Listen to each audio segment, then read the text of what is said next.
Number one news channel news 18 India और मैं हूं आपके साथ अंकिता दुबे। न्यूज 18 इंडिया की बादशाहत लगातार कायम है। टीआरपी की रेस में आज तक काफी पीछे छूट चुका है। नमस्कार, मैं हूं प्रशांत चुरहे। टीआरपी की इस रेस में आज तक न्यूज 18 इंडिया से काफी पीछे छूट चुका और सबसे सटीक और भरोसेमंद खबरों के लिए देश ने एक बार फिर से न्यूज 18 इंडिया पर भरोसा जताया। नमस्कार, आपके साथ हूं मैं लवीना राज। न्यूज 18 इंडिया देश का नंबर वन न्यूज चैनल लगातार बना हुआ है। हम पर भरोसा जताने के लिए आप सभी का बहुत बहुत धन्यवाद।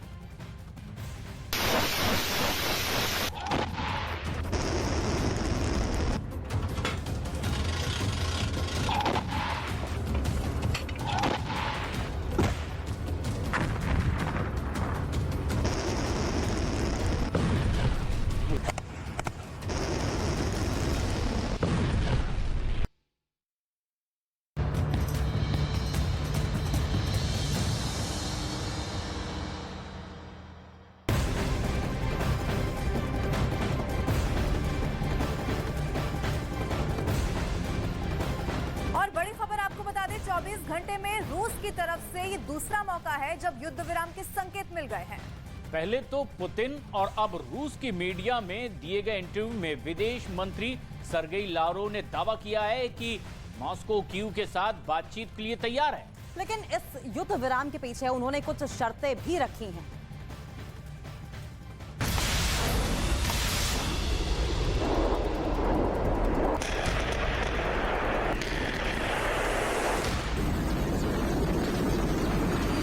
Направление.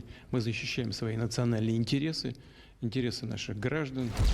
बारूदी बारिश करने वाला रूस अब युद्ध विराम चाहता है। युद्ध नीति समझाने वाले पुतिन अब सुलह की बात करते हैं। दुनिया के नक्शे से यूक्रेन को मिटा देने का सपना देखने वाले सर्गेई अब सरेंडर की बात करते हैं। पुतिन के सुलह संकेत वाले बयान के 24 घंटे के अंदर रूस के विदेश मंत्री ने यूक्रेन के सामने एक बड़ी पेशकश की है।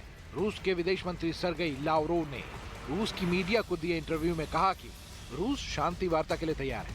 यूक्रेन मॉस्को की मांगों को पूरा करे, जिसमें यूक्रेन के इलाकों में आत्मसमर्पण शामिल है। इन इलाकों पर रूस नियंत्रण चाहता है। अगर ऐसा नहीं होता है तो फिर कीव रूस की सेना के आक्रमण के लिए तैयार रहे। जंग की शुरुआत से ही रूस यूक्रेन के पीछे खड़े अमेरिका को अपना सबसे बड़ा दुश्मन समझ रहा है। फिर चाहे अमेरिका से यूक्रेन को मिल रहे हथियारों की मदद हो या फिर न्यूक्लियर अटैक की धमकी। रूस ने अपने हर बयान में वॉशिंगटन को घेरा है। इंटरव्यू में सर्गेई ने दावा किया है कि यूक्रेन को अपने भले के लिए मॉस्को की इच्छाओं का पालन करना चाहिए। अमेरिका के जाल में कीव को नहीं फंसाना चाहिए। सर्गेई का कहना है कि इस वक्त जंग को राज्य खत्म कर सकते हैं, लेकिन यूक्रेन के पीछे वॉशिंगटन। रविवार को भी रूस की मीडिया में दिए इंटरव्यू में पुतिन ने दावा किया था कि मॉस्को बातचीत के लिए तैयार है, लेकिन ज़ेलेंस्की आगे नहीं बढ़ रहे हैं। Мы защищаем свои национальные интересы, интересы наших граждан, наших людей, повторю еще раз, и другого выбора, кроме как защита наших граждан, у нас просто нет. Но мы готовы договариваться со всеми участниками этого процесса о приемлемых каких-то развязках. Но это их дело, не мы же отказываемся от переговоров. А если посмотреть тех людей, которые глубоко погружались. रूस एक तरफ युद्ध विराम की बात करता है तो दूसरी तरफ उसकी मिसाइलें तबाही बरसाती हैं। पुतिन क्या चाहते हैं कोई नहीं जानता। फरवरी में जंग की शुरुआत के बाद से यूक्रेन ने रूस की सेनाओं को उत्तर में खदेड़ा। उन्हें राजधानी कीव के बाहरी इलाकों में बड़ी शिकस्त दी और पूर्व और दक्षिण में रूस की सेना को पीछे हटने पर मजबूर कर दिया। लेकिन अब भी रूस का पूर्व और दक्षिण के कुछ इलाकों पर कंट्रोल है।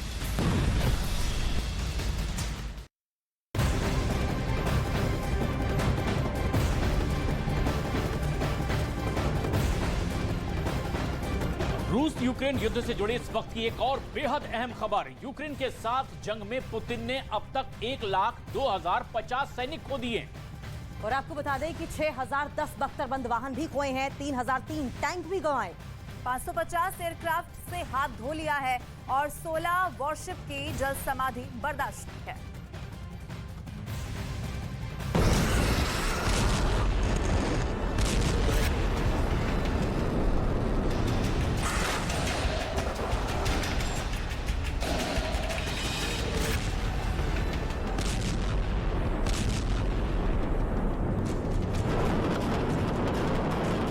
साल 2022 खत्म होने को आया, लेकिन यूक्रेन पर पुतिन का यलगार जारी है।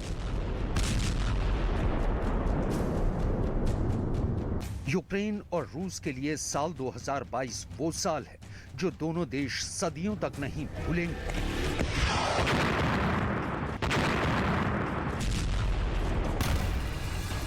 साल 2022 में रूस और यूक्रेन ने बहुत कुछ खोया तो बदले में बहुत कुछ पाया भी। यूक्रेन ने अपने देश की शांति खोई, खुशहाली खोई, अपने लोग खोए, लेकिन बदले में पाया दुनिया की सुपर पावर कंट्री अमेरिका का साथ, नेटो की हमदर्दी और बेशुमार विदेशी हथियारों की ताकत।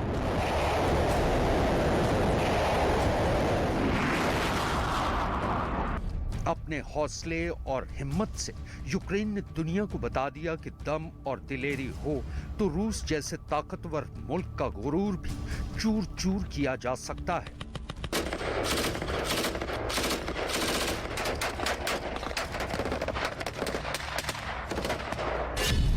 संयुक्त राष्ट्र मानवाधिकार एजेंसी के मुताबिक यूक्रेन पर रूसी हमलों में अब तक 6,800 से ज्यादा आम नागरिकों ने अपनी जान गंवाई है, जबकि 10,769 लोग घायल हुए हैं।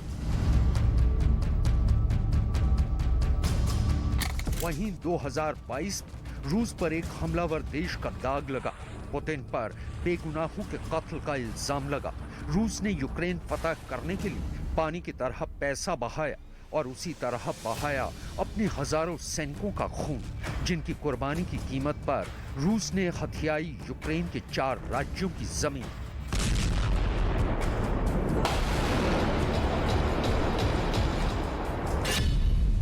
यूक्रेन के साथ जंग में पुतिन ने अब तक 1,02,050 सैनिक खोए, 6,010 बख्तरबंद वाहन खोए, 3,003 टैंक गंवाए, 550 एयरक्राफ्ट से हाथ धोया और 16 वॉरशिप की जल समाधि बर्दाश्त की।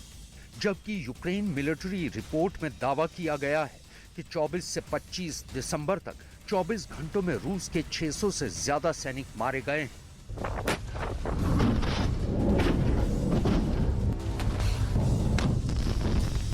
जंग में इतना कुछ खोने की कीमत पर अगर पुतिन कीव तक पहुंचने में नाकाम रहे तो अगले साल पुतिन अपनी सबसे कीमती चीज खो सकते हैं। अमेरिका में रूसी मामलों की एक्सपर्ट ओल्गा लॉटमैन को यह कहने में कोई गुरेज नहीं कि अगर 2023 में पुतिन की सत्ता का तख्ता पलट हो जाए तो उन्हें हैरानी नहीं होगी। उन्होंने कहा कि अगर 2023 में पुतिन की सरकार गिर जाती है तो मुझे आश्चर्य नहीं होगा। पुतिन शासन का तख्ता पलट आम जनता के आंदोलन से नहीं, बल्कि सत्ता में बैठे उनके उत्तराधिकारियों की साजिश की वजह से हो सकता है।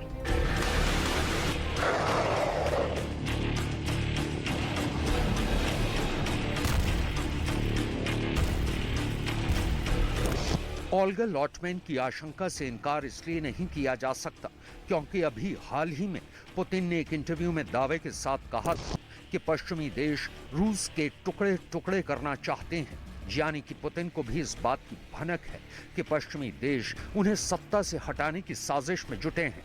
इसलिए इसमें कोई शक नहीं कि पश्चिमी देशों की साजिश नाकाम करने के लिए पुतिन ने अपने भरोसेमंद अधिकारियों को काम पर लगा दिया होगा। और रशिया यूक्रेन बैटलफील्ड से इस वक्त की एक और बड़ी अपडेट सामने आ रही है। पुतिन को यूक्रेन की जंग जीतने की दरअसल बेहद जल्दी है और इसीलिए पुतिन ने क्रिसमस के दिन भी यूक्रेन में खून बहाने से परहेज नहीं किया। अब ऐसे में कई और बड़े सवाल भी खड़े होते हैं कि पुतिन कीव पर कब्जे के लिए साल 2023 का इंतजार आखिर क्यों नहीं करना चाहते। पुतिन को 2023 से डर क्यों लग रहा है और पुतिन के लिए क्यों शापित माना जा रहा है साल 2023, इस रिपोर्ट में देखिए।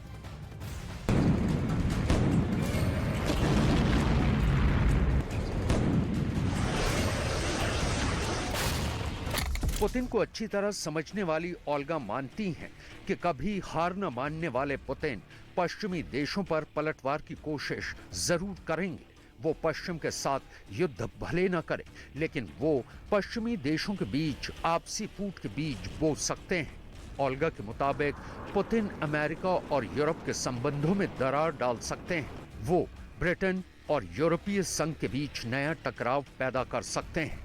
यूक्रेन की जंग को लेकर ओल्गा का साफ कहना है कि जब तक पुतिन पावर में है तब तक यूक्रेन में शांति की संभावना दूर दूर तक नहीं है।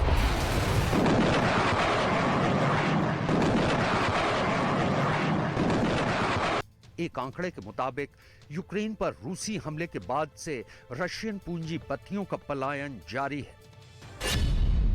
21 सितंबर को रूस में मोबिलाइजेशन डिक्लेयर होने के बाद से अब तक 3 लाख से ज्यादा रूसी पूंजीपतियों ने दूसरे देशों में जाकर बसेरा कर लिया है। अमेरिकी एक्सपर्ट ओल्गा का कहना है कि रूस में पुतिन के खिलाफ जाने का दमखम न आम जनता के पास है न पूंजीपतियों के पास, क्योंकि पुतिन के जासूस उनके खिलाफ हो रही आंतरिक साजिशों को सूंघने में माहिर हैं। ऐसे में रूस की सत्ता से जुड़े लोगों के अलावा पुतिन सरकार के तख्ता पलट के बारे में कोई दूसरा सोच नहीं सकता। यूक्रेन में छिड़ी जंग को जीतना अब पुतिन के लिए सबसे बड़ा मकसद बन चुका है, जिसे पूरा करने के लिए पुतिन किसी भी हद तक जा सकते हैं। यही वजह है कि पुतिन ने यूक्रेन पर 25 दिसंबर के दिन भी बम बरसाने से गुरेज नहीं किया, जिस दिन ईसाइयों का सबसे बड़ा त्योहार क्रिसमस मनाया जाता है। क्रिसमस के दिन पुतिन की फौज ने क्रेमलिन से यूक्रेन पर ताबड़तोड़ बम, रॉकेट और मिसाइलें बरसाई। यूक्रेनी फौज के मुताबिक 25 दिसंबर को यूक्रेन भर में 65 बस्तियों पर रूस ने हमले किए, जिनमें खार्कीव की बस्तियों को सबसे ज्यादा निशाना बनाया गया। 24 दिसंबर को रूस ने खेरसोन में जबरदस्त हमला बोला था। यहां सिटी सेंटर पर किए मिसाइल हमले में 16 लोगों की मौत हो गई और 64 लोग घायल हुए थे। यूक्रेन के रक्षा मंत्रालय ने इस हमले के बाद एक ब्लड डोनेशन सेंटर की तस्वीर ट्वीट करते हुए लिखा, रूसी आतंकवादी हमले में घायल हुए अपने साथियों की मदद के लिए शहर के लोग यहां जमा हुए हैं। यूक्रेन को रूस के ऐसे ही हमलों से बचाने के लिए America patriot air defence system supply करने जा रहा है। $30 लाख पर यूनिट की कीमत वाला ये जंगी हथियार रूस के मिसाइल हमलों को नाकाम करने की ताकत रखता है। इसलिए बाइडेन के ऐलान के तुरंत बाद तिलमिलाए पुतिन ने कहा था कि वो अमेरिका का आउटडेटेड पैट्रियट सिस्टम 100% बर्बाद कर देंगे। यूक्रेन को इसी हफ्ते पैट्रियट की सप्लाई शुरू हो जाएगी। इधर एक रूसी राजनीतिक विश्लेषक ने इस बात का दावा किया है कि कैंसर से पीड़ित व्लादिमीर पुतिन को विदेशी डॉक्टर ने दवाइयों के दम पर जिंदा रखा है। लेकिन पुतिन के लिए वक्त अब मुट्ठी से रेत की तरह लगातार फिसलता चला जा रहा है। साल 2014 में यूक्रेन के क्राइमिया पर हुए रूसी हमले के बाद यूक्रेन जो काम नहीं कर पाया था वो अब पूरा कर लिया है। रूस और यूक्रेन वासी आमतौर पर 7 जनवरी को क्रिसमस मनाते हैं, लेकिन इस साल यूक्रेन ने सदियों से चली आ रही इस परंपरा को तोड़ दिया है। कुछ ऑर्थोडॉक्स यूक्रेन वासियों ने 25 दिसंबर को क्रिसमस मनाया, क्योंकि दुनिया भर में 25 दिसंबर को ही ईसाई समुदाय क्रिसमस मनाता है। यूक्रेन की इस पहल को दुनिया जंग से जोड़कर देख रही है। अब यूक्रेन के लोग ऐसी कोई परंपरा नहीं निभाना चाहते जो उनका दुश्मन देश रूस निभाता है। यूक्रेन में ऑर्थोडॉक्सी पर मजबूत पकड़ रखने वाले रूसी ऑर्थोडॉक्स चर्च और कुछ दूसरे पूर्वी ऑर्थोडॉक्स चर्च अभी भी प्राचीन जूलियन कैलेंडर का इस्तेमाल करते हैं। इस कैलेंडर में क्रिसमस ग्रेगोरियन कैलेंडर के 13 दिन बाद या 7 जनवरी को आता है। बोबरित्सिया में पिछले हफ्ते किए गए एक सर्वे में 204 लोगों में से 200 ने क्रिसमस मनाने के लिए नई तारीख के रूप में 25 दिसंबर का दिन चुना, जिसके बाद यूक्रेन में ऑर्थोडॉक्स चर्च का नेतृत्व इस बात से सहमत हुआ कि लोगों को 25 दिसंबर को क्रिसमस मनाने की अनुमति दी जाए। Тому що ми проводили збори громади, де було питання поставлено напряму, чи підтримує громада святкування 25-го, як альтернативну можливість, додаткову. І більшість людей проголосували, підтримали цю ідею, тому ми відзначаємо Різдво саме тому, що це є прагнення більшості наших громадян, жителів цього села. यूक्रेनी नागरिकों को रूसी मानने वाले पुतिन की सोच को यह बड़ा झटका है, क्योंकि हाल ही में पुतिन ने एक टीवी इंटरव्यू में कहा था कि सभी यूक्रेनियन वास्तव में रूसी हैं, इसलिए वो यूक्रेन पर हमला कर रूसी लोगों को एकजुट करने की कोशिश कर रहे हैं। पुतिन ने जंग छेड़ने के सवाल पर कहा था, मैं सही दिशा में हमारे राष्ट्रीय हितों, हमारे नागरिकों के हितों और हमारे लोगों के हितों की रक्षा कर रहा हूं।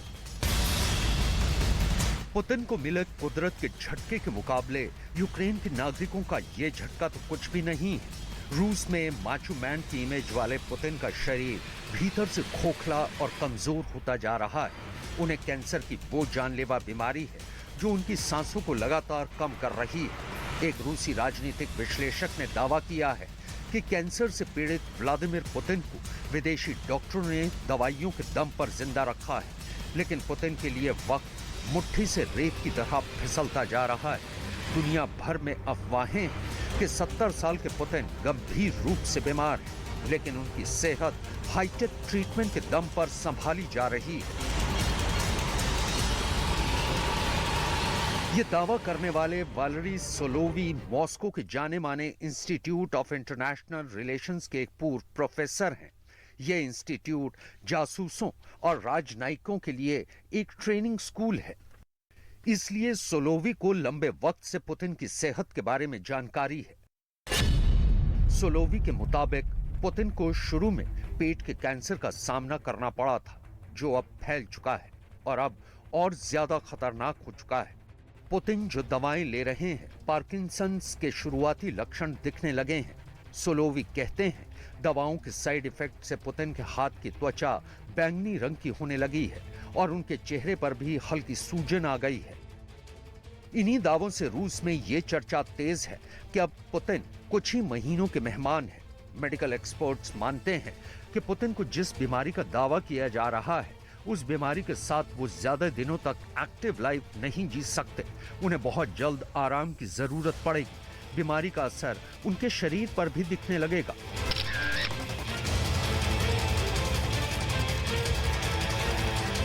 वहीं राजनीतिक विश्लेषकों का कहना है कि खराब सेहत की वजह से पुतिन की पकड़ सत्ता पर जैसे ही कमजोर होगी, वैसे ही उनकी गद्दी के उत्तराधिकारी सही मौका देखकर तख्ता पलट कर देंगे।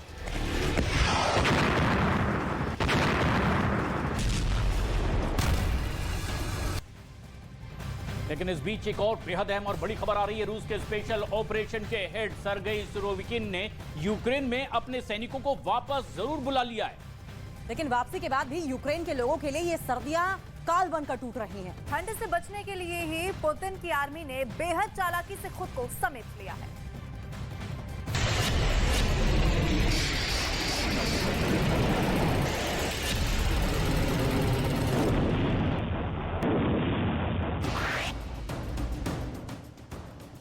रूस ने बताया है कि उसके सैनिक यूक्रेन के द्वारा मिसाइल और हवाई हमलों से बचाव के लिए नए एंटी एयरक्राफ्ट मिसाइल सिस्टम पर 24 घंटे अलर्ट रहकर काम कर रहे हैं। रूस अपने S-305 सिस्टम के तहत लंबी दूरी की सतह से हवा में मार करने वाली मिसाइल प्रणालियों को चाक चौबंद कर रहा है। उधर जेलेंस्की ने भी अपने जवानों को सावधान किया है और रूस को चेतावनी दी है। Українці, залишилось кілька днів цього року. Ми маємо бути свідомими, що наш ворог спробує зробити цей час для нас темним і складним. Росія програла цього року все, але намагається компенсувати свої програші зловтіхою своїх пропагандистів після ракетних ударів по нашій країні, по нашій енергетиці. Я знаю, що темрява не заважатиме нам проводити окупантів до нових їхніх поразок, але ми маємо бути готовими до будь-яких сценаріїв. Будь ласка, цими днями дослухайтесь до повітряних тривог. Ще раз, будь ласка, пошукайте і запам'ятайте, де знаходиться найближчий пункт незламності. उधर रूस ने भले ही यूक्रेन के कई प्रांतों को खाली कर दिया है, लेकिन खाली करने से पहले रूस की आर्मी ने यूक्रेन के 1 लाख वर्ग किलोमीटर के इलाके में बारूद बिछा दिया है। जेलेंस्की की आर्मी ने करीब 463 किलोमीटर की बारूदी सुरंग हटा दी है। यूक्रेन का कुल क्षेत्रफल 6 लाख वर्ग किलोमीटर है, यानी यूक्रेन के 6वें हिस्से में अब सिर्फ बारूद ही बारूद है। इस बारूद की सफाई में ही यूक्रेन की काफी ताकत खर्च हो रही है। हालात कुछ ऐसे बन चुके हैं, बिजली घरों की मरम्मत करने के लिए बिजली घरों तक पहुंचने से पहले बारूदी सुरंगों को साफ करना पड़ रहा है। इतनी बड़ी मात्रा में फैली बारूद की चटाई को हटाना किसी भी सेना के लिए आसान नहीं है। रूस के स्पेशल ऑपरेशन के हेड सरगई सुरोविकिन ने यूक्रेन में अपने सैनिकों को वापस बुलाया है, लेकिन वापसी के बाद भी यूक्रेन के लोगों